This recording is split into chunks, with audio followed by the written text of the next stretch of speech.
Hello बच्चों आज आपकी कक्षा 8 विज्ञान का पाठ 11 के कुछ जो महत्वपूर्ण प्रश्न उत्तर हैं जो आपकी अभी वार्षिक परीक्षा में आ सकते हैं उनके बारे में थोड़ा डिस्कस कर लेते हैं। तो देखते हैं, शुरू करते हैं। देखो, इसमें जो आपका इम्पोर्टेंट क्वेश्चन है वह है पहले कि LED का पूर्ण रूप से नाम बताना है आपको। ठीक है, तो LED एल को से बन गया बच्चों लाइट, जिसे हिंदी में कहेंगे प्रकाश।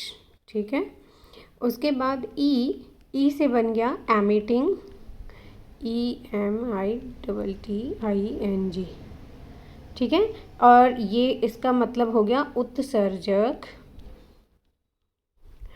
और फिर आपका डी से बनता है बच्चों डायोड, EIODE। डायोड जो है उसके लिए हिंदी वर्ड डायोड ही है बच्चों। ठीक है, डायोड।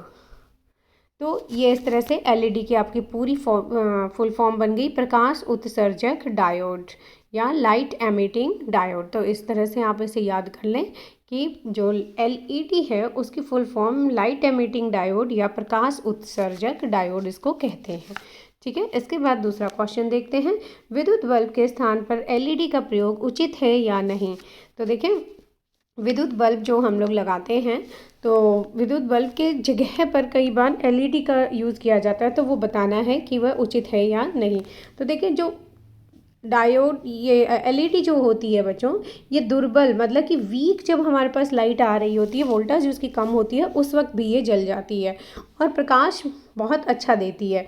तो इसलिए इसको हम आजकल तो मैक्सिमम इसी को यूज़ किया जा रहा है। ठीक है, तो देखिए इसके आंसर में भी यही लिखा है, जब दुर्बल विद्युत धारा प्रवाहित होती है उस समय विद्युत बल्ब प्रकाशित नहीं हो पाता है। ऐसे में LED का प्रयोग उचित रहता है क्योंकि LED दुर्बल विद्युत धारा होने पर भी दीप्त होता है। ठीक है, तो ये इसका प्रयोग बहुत अच्छा रहता है LED का, और मैक्सिमम इसको आजकल यूज़ करना भी चाहिए। ठीक, इसके बाद अगला क्वेश्चन देखते हैं। अगले क्वेश्चन में LED के बारे में ही पूछा गया है कि LED है क्या। ठीक है, तो LED बच्चों आप लोगों ने देखे होंगे, जैसे ये दिवाली वगैरह पे आप लड़ियाँ लगाते हैं, उनमें ये इस तरह के बल्ब होते हैं। ठीक है, ये अलग अलग कलर्स के आप लोगों ने देखे होंगे। तो यही जो है LED, अब ये है क्या। तो देखें इसमें क्या है, पहले तो हम लोग पढ़ चुके हैं कि LED को कहते हैं प्रकाश उत्सर्जक डायोड। इसके साथ में दो तार जुड़े होते हैं, इन तारों को लीड्स कहते हैं। ये जो इसके दो तार हैं बच्चों, ये क्या कहलाते हैं, लीड्स कहलाते हैं।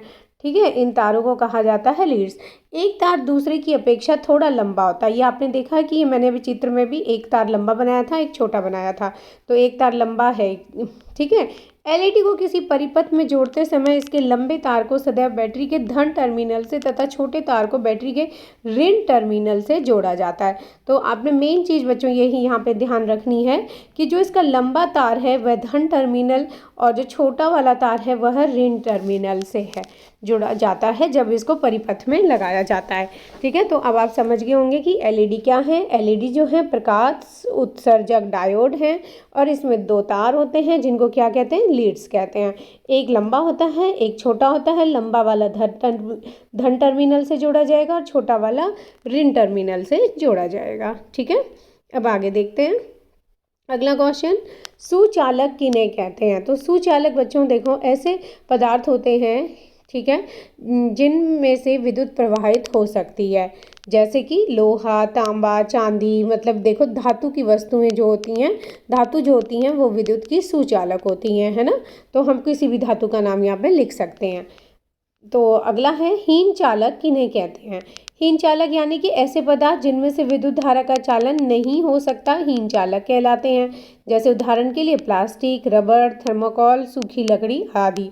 तो इन सब वस्तुओं में से विद्युत धारा जो है वह अच्छे से चालन उसका नहीं हो सकता, तो इसलिए इन्हें क्या कहेंगे बच्चों, हीन चालक। ठीक, अब हम लोग अगला क्वेश्चन देख लेते हैं। अगला क्वेश्चन है, आसुत जल से आप क्या समझते हैं, क्या यह जल विद्युत का सुचालक है। आसुत जल जो होता है बच्चों वो वाष्प कणों से बनाया जाता है, ठीक है, और इसे मेनली प्रयोगशाला में प्रयोग किया जाता है।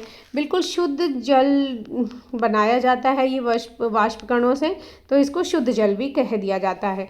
इस जल में की शुद्धता कैसे आई है बच्चों, इसके जो लवण होते हैं वो सारे के सारे बिल्कुल ख़त्म कर दिए जाते हैं, लवण जो हैं वो इसमें नहीं होते हैं, इसी कारण ये शुद्ध जल बच गया होता है केवल, क्योंकि वाष्प कणों से बनता है। तो वाष्प कण जैसे कि आपने देखा होगा, आप पतीले में मान लो कुछ गर्म कर रहे हैं, तो गर्म कर रहे हैं तो उससे क्या होता है कि उसमें दूसरे जो कण हैं, जैसे नमक ही है आपका, ठीक है, नमक तो नीचे रह जाएगा और पानी जो है वो वाष्प बन के ऊपर उड़ जाएगा। तो ये जो ऊपर उठ जाता है पानी वाष्प के रूप में, इसको बच्चों यहाँ दूसरी उसमें पाइप के थ्रू एक दूसरे कंटेनर में इकट्ठा कर लिया जाता है, और इस पाइप में बीच में एक कंडेंसर भी लगाया जाता है, जिससे वहाँ से गुजरते हुए वह पानी ठंडा होता जाएगा।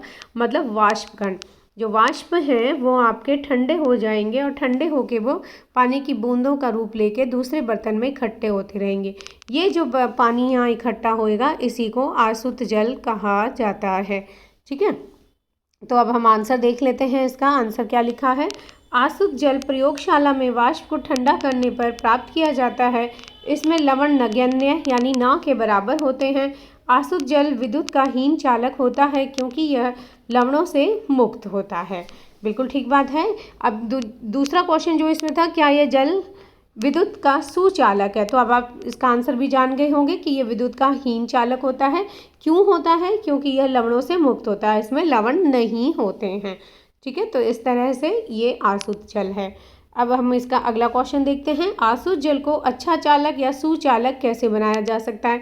अब मान लिया आपके पास आसुत जल हो गया, अब आप ये हीन चालक है देख रहे हैं आप, है ना, इसको आपने सुचालक बनाना है। तो सुचालक बनाने के लिए क्या करेंगे कि इसमें लवण मिला देते हैं, है ना बच्चों। अभी जो ये हीन चालक बना है आसुत जल, इसके लवण जो है वो सभी खत्म हो गए हैं, लवण खत्म हो जाते हैं तब वो आसुत जल बन रहा है।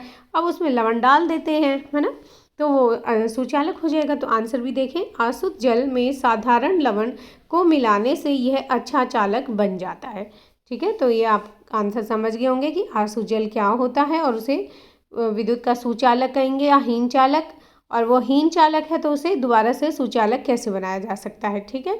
तो अब अगला क्वेश्चन, विद्युत धारा का रासायनिक प्रभाव से आप क्या समझते हैं। तो देखें बच्चों, विद्युत धारा का रासायनिक प्रभाव यानी कि वहाँ पे कुछ ना कुछ रसायन कोई उत्पन्न हो रहा है या रासायनिक अभिक्रिया हो रही है, ठीक है। तो रासायनिक अभिक्रिया में कोई रंग बदलता है ना, कोई अवस्था बदलता है, कोई पदार्थ ही नया बन जाता है, तो ऐसे जो आगे प्रभाव होते हैं उनको रासायनिक प्रभाव कहते हैं। तो देखिए आंसर, किसी चालक द्रव में विद्युत धारा प्रवाहित होने पर रासायनिक अभिक्रियाएं होती हैं, इसे विद्युत धारा का रासायनिक प्रभाव कहते हैं। तो देखें, आप सिर्फ इस बात को याद रखें कि विद्युत उसमें से प्रवाहित होने पर क्या उत्पन्न हो रहा है, रासायनिक अभिक्रिया, ठीक है। जो रासायनिक अभिक्रिया हो रही है उसी को रासायनिक प्रभाव कहा जाता है, ठीक है। इसके बाद अगला है, विद्युत लेपन किसे कहते हैं। तो विद्युत लेपन बच्चों, किसी विद्युत धारा द्वारा किसी पदार्थ पर वांछित धातु की, वांछित मतलब मन वांछित, मतलब जो हमारी मन की इच्छा है उसके अनुसार, है ना, मन की इच्छा के अनुसार हम उसमें कोई भी जो है धातु, किसी एक धातु पे दूसरी कोई भी धातु चढ़ा देते हैं, उसी को कहते हैं विद्युत लेपन, है ना। तो यहाँ पर यही है, विद्युत धारा द्वारा किसी पदार्थ पर वांछित धातु की परत निक्षेपित करने की प्रक्रिया को विद्युत लेपन कहते हैं, ठीक है। तो अब हम लोग आगे कर लेते हैं, जैसे विद्युत लेपन का एक दो उदाहरण देख लेते हैं बच्चों, कि विद्युत लेपन जो है आपने देखा होगा कि विद्युत लेपन जैसे आपकी साइकिल जो होती है, साइकिल की रिम जो है आपकी या फिर आप कह सकते हैं साइकिल का हैंडल, ठीक है। साइकिल का हैंडल आपने देखा होगा बहुत चमकीला होता है ना। वह जो साइकिल का हैंडल है वह बच्चों क्रोमियम जो धातु है वो उसकी परत चढ़ाई गई होती है उस पर, उसके कारण इतना चमकीला होता है ना। और क्रोमियम क्या है, एक धातु है। तो देखें यहाँ यही था ना कि विद्युत धारा द्वारा किसी पदार्थ पर वांछित धातु की परत निक्षेपित करना, तो हमने क्रोमियम की परत चढ़ाई है किस पे बच्चों, लोहे पे।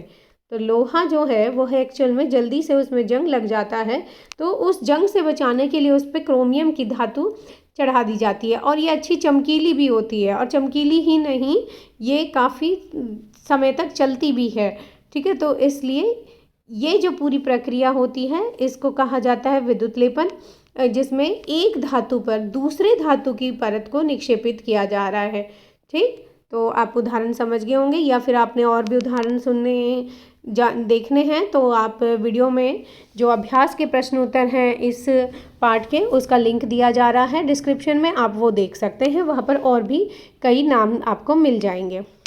अब अगला क्वेश्चन जो है आपके अभ्यास से है बच्चों। अभ्यास में जो रिक्त स्थान है वह है, तो देखें विद्युत चालन करने वाले अधिकांश द्रव कौन कौन से होते हैं। तो इसमें देखें अम्ल, वो विद्युत चालन करते हैं, क्षारक जो होते हैं वो करते हैं, और लवण। ठीक है, तो इस तरह से तीनों तरह के पदार्थ, मतलब अमन, क्षार और लवण, सब क्या करते हैं बच्चों, विद्युत का चालन कर सकते हैं।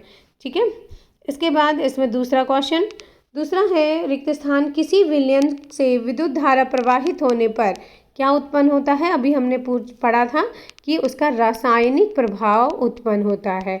आप किसी विलयन में जब विद्युत धारा को प्रवाहित कर रहे हैं तो वहाँ रासायनिक प्रभाव उत्पन्न होगा। फिर है, यदि कॉपर सल्फेट विलयन से विद्युत धारा प्रवाहित की जाए तो कॉपर बैटरी के कौन से टर्मिनल पर संयोजित होगा।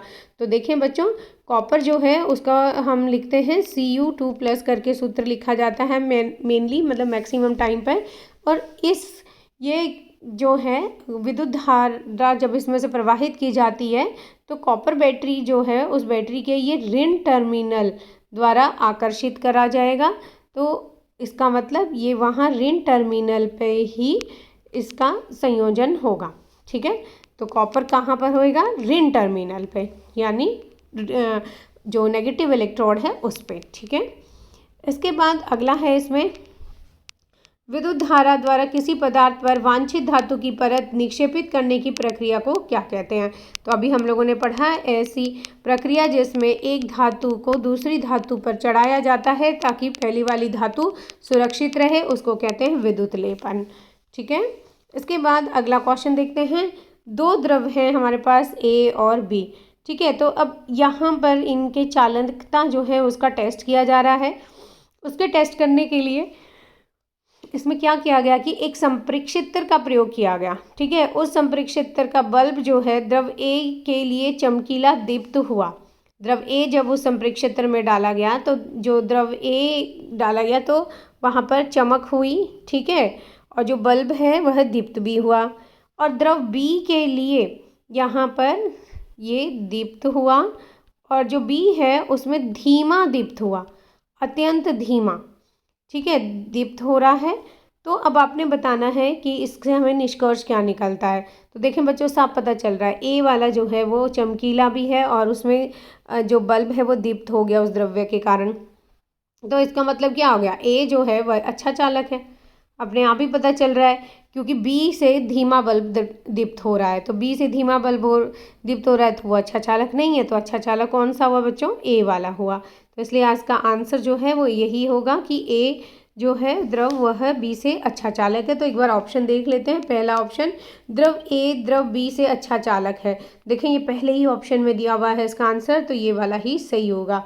फिर एक बार फिर भी पूरे पढ़ लेते हैं। द्रव बी द्रव ए से अच्छा चालक है, नहीं। दोनों द्रवों की चालकता समान है, ऐसा भी नहीं है। द्रवों की चालकता के गुणों की तुलना इस प्रकार नहीं की जा सकती, बिल्कुल नहीं की जा सकती। ठीक है, तो इस तरह से ये अपना क्वेश्चन पूरा हो गया। अब हम लोग आगे देखते हैं अगला क्वेश्चन। अगले क्वेश्चन में जो लिखा है, आग लगने के समय फायरमैन पानी की होज का उपयोग करने से पहले उस क्षेत्र की मुख्य आपूर्ति को बंद कर देता है, व्याख्या कीजिए। तो देखें बहुत ज़रूरी है, सारी की सारी लाइट को बंद करना मुख्य जो लाइन है उसी को बंद कर देना। इससे क्या होगा, जो लाइन मतलब कि जो फायरमैन है, देखो बच्चों फायरमैन जो है आग बुझाने के लिए पानी का भी प्रयोग करते हैं, ज़रूरी नहीं है हर बार वो गैस का ही प्रयोग करें। तो यहाँ पर फायरमैन द्वारा पानी का भी उपयोग किया जाता है। तो ऐसे में क्या होगा, अगर मान लो वह मुख्य आपूर्ति विद्युत की बंद नहीं करता तो पानी क्या है, विद्युत का सुचालक है ना। सुचालक होने के कारण वहाँ पर उसको फायरमैन को बिजली का झटका लग सकता है, तो इसलिए ऐसा नहीं किया जाएगा। ठीक है, कि विद्युत आपूर्ति चल रही है और लाइनमैन लाइट को ठीक कर रहा है। ऐसा बिल्कुल भी नहीं करना। तो अगला क्वेश्चन देखते हैं। अगले क्वेश्चन में है, क्या तेज वर्षा के समय किसी लाइनमैन के लिए बाहरी मुख्य लाइन के विद्युत तारों को मरम्मत करना सुरक्षित होता है? व्याख्या कीजिए। देखिए ये बिल्कुल ऊपर वाले क्वेश्चन जैसा ही है, थोड़ा ही बस इसमें अंतर है। कंसेप्ट वही है कि ये जो लाइनमैन है ये बाहरी मुख्य लाइन के विद्युत तारों की मदद कर रहा है, मरम्मत कर रहा है, और उस वक्त बारिश हो रही है। तो आप देखें बच्चों, वर्षा का जल जो होता है वह विद्युत का सुचालक हो जाता है। शुरुआत में जब वो वर्षा का जल आता है तो उस वक्त कहा जाता है ये हीन चालक है, क्योंकि उस वक्त जो है शुद्ध पानी आता है। पर धीरे धीरे आपको पता है वातावरण में हमारे वायु जो है वो इकट्ठी होती रहती है, उसके कारण जो हमारा वायु का आवरण है हमारे आसपास वह खराब होने लगता है। ठीक, तो ऐसे में मुख्य लाइन पर मरम्मत करते हुए तो उसे क्या करना चाहिए, उसे वहाँ से दूसरी जगह पे चला जाना चाहिए, दूसरी जगह पे जाके अपनी सुरक्षा के उपाय करने चाहिए। ठीक है। अगला क्वेश्चन जो बच्चों दिया है, ये एक चित्र दिया हुआ है और इसमें पूछा जा रहा है कि इसमें ये जो बल्ब है ये नहीं जल रहा है, तो इसके कारण बताने हैं आपने, ये बल्ब कब नहीं जल रहा। तो देखें बच्चों, इसके कारण इस चित्र में ही छिपे हुए हैं। मान लीजिए हो सकता है जो बैटरी है उसके धन और ऋण टर्मिनल सही से ना लगे हों, धन और साथ में ऋण टर्मिनल जो हैं वह साथ में ढंग से ना लगे हों, तो इसलिए भी ये बंद हो सकती है, बल्ब जलेगा नहीं। इसके बाद जो इसमें दूसरा ऑप्शन आ जाता है कि जो संलयन तार है वहाँ पर, ठीक है, जो मतलब ये जो तार है संयोजक तार, ये बैटरी के साथ सही से ना जुड़े हों या इस विलयन में ठीक से ना डूबे हुए हों। ठीक है, तो ये इसका दूसरा पॉइंट हो गया। और तीसरा पॉइंट जो इसमें ये जो विलयन लिया गया है, मान लीजिए ये विलयन जो है वही हीन चालक होगा बच्चों, तो भी विद्युत धारा प्रवाहित नहीं होगी। ठीक है। इसके अलावा एक और कारण भी हो सकता है, बल्ब जो है उसका तंतु टूटा हुआ हो सकता है। जब बल्ब का तंतु ही टूटा होगा तो किस तरह से विद्युत धारा प्रवाहित होगी, है ना। तो ये इस तरह से आपने देखा कि ये तीनों क्वेश्चन अपने पूरे हो गए हैं बच्चों। अगर आपको क्वेश्चन पसंद आए हों तो चैनल को सब्सक्राइब ज़रूर कर दें और ज़्यादा से ज़्यादा बच्चे इसे शेयर करें, लाइक और कमेंट करें। धन्यवाद बच्चों।